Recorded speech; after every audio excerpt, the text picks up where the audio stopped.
Every day, the news brings more and more images of random violence, torture, and sexual aggression right into our living rooms.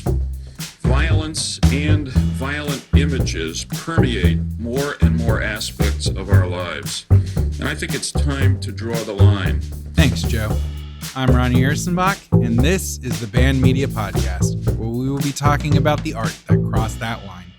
Okay, folks, it's confession time. Look, I know this podcast is called the Band Media Podcast, and as of yet, we haven't really discussed any media that's actually been banned. Let's just say ruffled some feathers. Though I have to imagine that Gigi Allen, the human being, must have been banned from any number of establishments. But truth be told, banned wasn't my first choice for a podcast name. It was Outlaw Media Podcast, but it sounded a little too cowboyish, and there was already a company out there called Outlaw Media, so I decided to just let it be. Banned, to me, was more about the spirit of what we would talk about. But today, that all changes. The film we're going to talk about today was marketed as being banned in over 50 countries. Now, we all know advertisements have a tendency to exaggerate a little bit, but this estimate is probably not too far from the mark, with biggies like Italy, the UK, and Australia all banning this film. The film in question is 1980's Cannibal Holocaust, which you probably knew if you read the title of the episode, but if you didn't, I commend you on your aversion to spoilers. The film comes to us from our good friends over in Italy. Now, Italy became really popular for exporting Western films starting in the mid-1960s, with films like The Man with No Name trilogy, starring Clint Eastwood and directed by Sergio Leone. Fun fact, the first film in that series, A Fistful of Dollars, is the film that Biff is watching in Back to the Future 2, where he's in the hot tub with his lady friends. And in Back to the Future 3, it's the clip that inspires Marty to wear the shield. And as awesome as those spaghetti westerns were, horror fans, myself included, will tell you that Italy's real gift to cinema was their horror movies. Genre darlings started pouring out of Italy starting in the late 1950s with Mario Bava, and continuing with the likes of his son Lambert Bava, Lucio Fulci, Dario Argento, and Michele Soavi. Side note, I don't actually speak Italian, so you'll have to forgive me for slaughtering any of these names.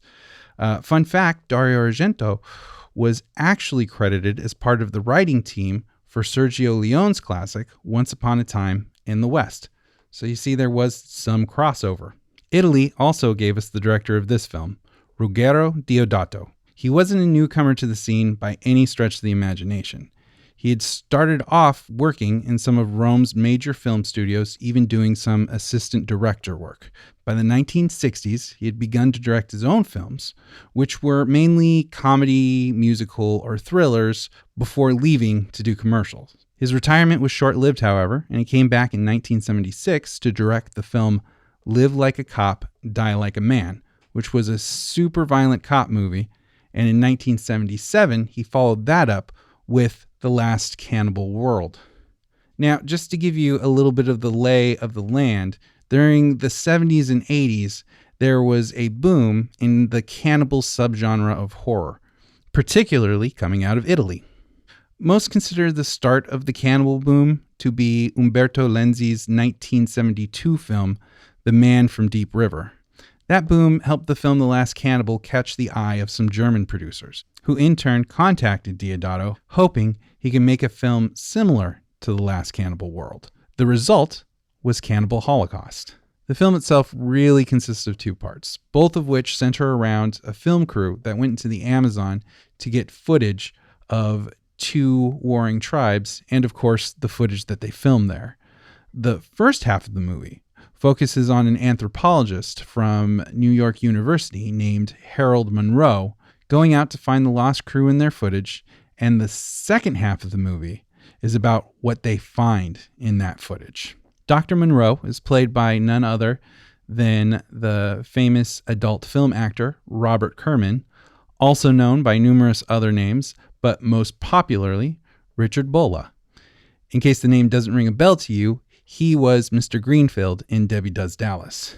Fun fact, contrary to popular opinion, Debbie Does Dallas doesn't actually take place in Dallas.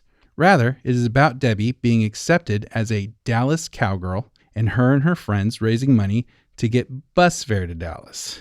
Really, there are some other great fun facts about this, but spoiler alert, we're going to be doing an episode on Debbie Does Dallas eventually. The rest of the cast was mainly made up of inexperienced actors from the Actors Studio in New York and a handful of Italian actors who spoke English. The idea behind this being that the English language would have a wider appeal, and if they hired some Italians, it would make an easier path to European distribution, given there was an Italian law at the time that said that you needed at least 2 native-speaking Italian actors to star in your film. Otherwise, it couldn't be claimed as Italian. All right, before we go into exploring the film, here are this week's trigger warnings. Xenophobia, simulated rape, and unsimulated animal abuse. Deodato has said he had 2 main influences going into making this film. The first one was a recent upsurge in Mondo Filmmaking. Mondo Filmmaking, just to give you a little background, was also known as shockumentaries. It was kind of like the child of documentary and exploitation films. Most consider the start of Mondo to be Mondo Cane in 1962, which translated is Italian for Dog's World, which is a mild Italian expletive. Some other titles include Shocking Asia in 1974 and arguably reaching its peak of popularity with 1978's Faces of Death. These Mondo films lived up to their nickname of shockumentaries by being exactly that, shocking, usually by claiming to shine a light on other more quote-unquote primitive cultures. There were 2 big problems with this, though. First, in many of these movies, a lot of the footage was faked. Yes, even in Faces of Death. And second, the narratives they told about those so-called primitive cultures were at best purposely ignorant mischaracterizations of the society, and at worst were outright fabrications. The other influence on the film actually came from outside the film world entirely, and that was the Red Brigades. Quick little history lesson here. Italy at that point in its history was in what is referred to now as the Years of Lead.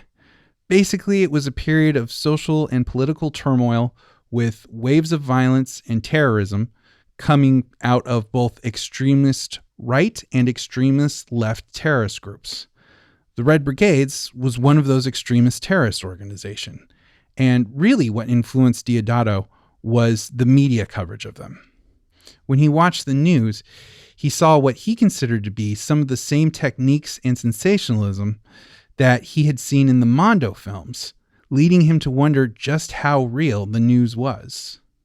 Now, some mild spoilers here, but pretty early in the film, it becomes apparent that the crew that Dr. Monroe is looking for is dead. He scours through the Amazon with his guides in search of any footage that might be left behind, but not before stumbling upon a ritualistic rape of a young woman for the crime of adultery. The rape, involving foreign objects such as a phallic stone and mud with broken shells in it, leaves the young woman dead and our good doctor mortified. They eventually begin to gain the trust of the 2 warring tribes and trade their audio tape recorder for the rolls of film left by the crew, which has been placed in a sort of makeshift shrine composed of the skeletal remains of the crew. Back in New York, they watch the footage. The footage shows them killing animals and terrorizing the indigenous people, all for the sake of getting more compelling footage that they could edit around later. The final reel culminates in 3 of the male crew members gang raping an indigenous woman, while the only female crew member protests that they need to stop because they're being stupid and they only have 1 can of film left. Then we watch as the crew is attacked and each of them killed, mutilated and cannibalized as the camera falls to the ground and keeps rolling, leaving Dr. Monroe and the TV station execs that funded the exposition with the decision of what to do with the monstrous footage they just watched.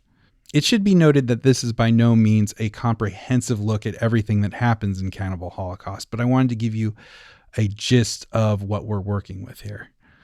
Also, it should be noted, none of the actual natives that they hired to work as background were willing to do the rape scene with the adulterous woman being murdered. So instead, it was played by head of wardrobe Lucia Constantini, and they caked her body in mud, hoping nobody would be able to notice the difference in skin tone. Surprisingly, at the premiere of the film, the audience reaction was generally positive.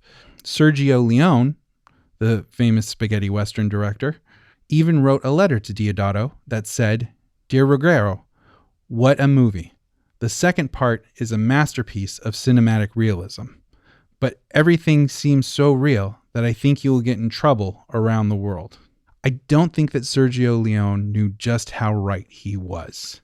10 days after its premiere in Milan, Cannibal Holocaust was confiscated by the Italian government, and Ruggero Deodato was charged with obscenity. Now, that might not be that surprising, because if any film would be charged with an obscenity law, it would be this one. But before it was seized, they were able to sneak a copy or copies out of the country to be released in other countries and the UK. In January of 1981, the film was running in France, and a French magazine called Photo, or Photo, I also don't speak French, made the claim that some of the deaths in the film were real, thus categorizing it as an actual snuff film. This prompted the Italian government to add murder onto Deodato's charges. To make matters worse, in what probably seemed like a brilliant marketing idea at the time, the production had made the principal 4 actors, the ones they thought were dead, sign contracts saying that they wouldn't do any movies, commercial, or media for a year after the release of the film. The fact that all 4 actors had essentially gone missing did not bode well for Deodato. Fortunately for him, he was able to contact one of the stars, Luca Barbareschi, who in turn contacted the other 3 members of the main cast that were thought to be dead, and the 4 of them did an interview for an Italian TV show, thus proving Deodato's innocence. There's still one person left unaccounted for, and probably the most iconic imagery of the film, a native woman is shown having been impaled lengthwise with the stake. The stake is entering between her legs and exiting in graphic detail out of her mouth. Deodato had to explain to the court that this effect was achieved by having a woman sit on a bicycle seat on the end of an iron pole and then holding a short piece of balsa wood in her mouth and look up. It's a surprisingly effective effect. In fact, a lot of the violent special effects in this film still hold up to this day, but special effects and real violence are 2 very different things, which brings us to the cruelty to animals. None of the depictions of animal violence in this film were faked. There are 6 animals murdered in this film, and everything you see is real. The animals were a coati, which was mistakenly called a muskrat in the film, who was stabbed in the neck and bled out, a large turtle who was decapitated with a machete and had its limbs, shell, and entrails removed, a tarantula killed with a machete, a boa constrictor killed with a machete, a squirrel monkey who had its head cut off and its brains eaten, and a pig shot in the head with a rifle. The scene with the squirrel monkey was actually shot twice, so though not seen on screen, a second squirrel monkey was also killed. Now, cards on the table. I'm a meat eater. I do not enjoy watching these scenes. In fact, they get a little harder to watch each time I see them. I don't condone them killing animals, but as someone who does eat meat, I am somewhat complicit in the killing of animals that don't necessarily need to be killed. I wouldn't say that I'm complicit in the animal cruelty of this film or animal cruelty for entertainment, but I thought it might be good to get some vegetarian views on this movie. Lloyd Kaufman, owner of Troma Entertainment, director of The Toxic Avenger, vegetarian, and most notably, my longest running man crush, had this to say in his review of the film. Quote, "In Cannibal Holocaust, we see the actors kill and rip apart a giant sea turtle and other animals. Later on, they run across a woman impaled on a stake, the shot clearly demonstrating that the actress is sitting on a bicycle seat. The audience has already seen actual death on screen and have now been subtly brainwashed into assuming they're now seeing a woman with a stake rammed up her genitalia. The brain has been conditioned to accept that which it's now seeing as real. The mixture of real and staged violence, combined with the handheld camera work and rough, unedited quality of the second half of the movie, is certainly enough to convince someone that what they are watching is real. Casey Hansen, aka Casey the Homicidal Homemaker, who, in case you don't know, runs an amazing horror-themed cooking channel on YouTube, which you should go check out. It's wonderful. She tweeted this about meeting Ruggero Deodato. Quote, "I met Ruggero Deodato at a Fangoria Weekend of Horrors a long time ago. He was trying to raise money for Cannibal Holocaust 2. My friends were embarrassed because I looked him dead in the eye and very bluntly asked, 'Are you going to harm animals in this one too?' End quote. She added, quote, 'I still didn't give him money to go towards Cannibal Holocaust 2 because I will never not be angry about the animal cruelty in the first one. But I'm glad he seemed generally remorseful at least.' End quote. For what it's worth, he was. Or at least that's the claim he's made over the years, stating that I was stupid to introduce animals, and even saying he regrets making the film in general because of the things he did to the animals. It should be noted that all the animals were used as food for the cast and the crew afterwards. How much that factors into what they did is really up to you. Also, more importantly, it should be noted that their treatment of the indigenous people that they used to play the cannibals in this film was notably less than stellar, especially for not paying them anything to be in the film. The highest point of cruelty was corralling the indigenous people into a burning hut so they could get a shot of the documentary crew corralling the tribe's people into a burning hut to show how cruel the crew was to the tribe. That, I think, is the lingering bad taste in the mouth that Cannibal Holocaust leaves. The narrative and execution of the film is surprisingly smart, well-crafted, and genuinely socially aware.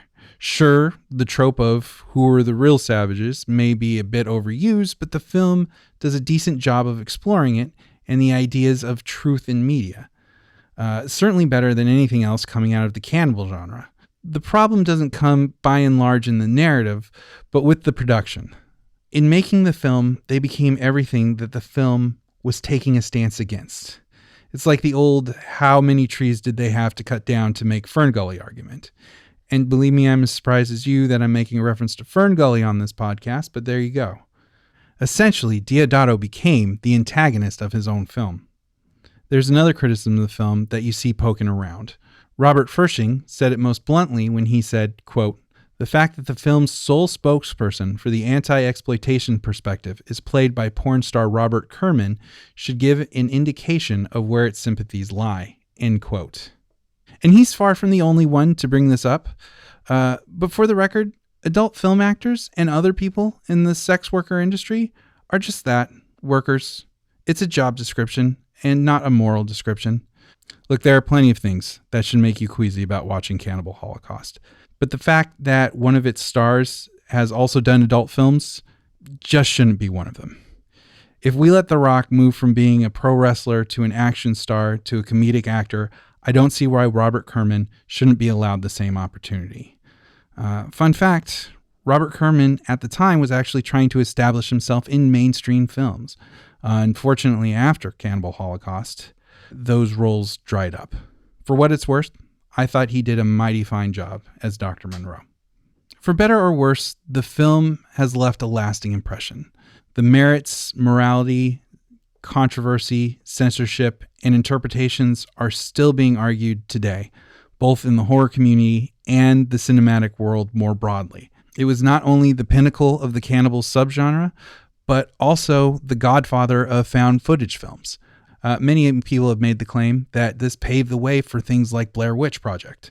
And while it may admittedly be too little too late, Grindhouse Releasing has started releasing DVD and Blu-ray versions that both have animal cruelty-free versions of the film.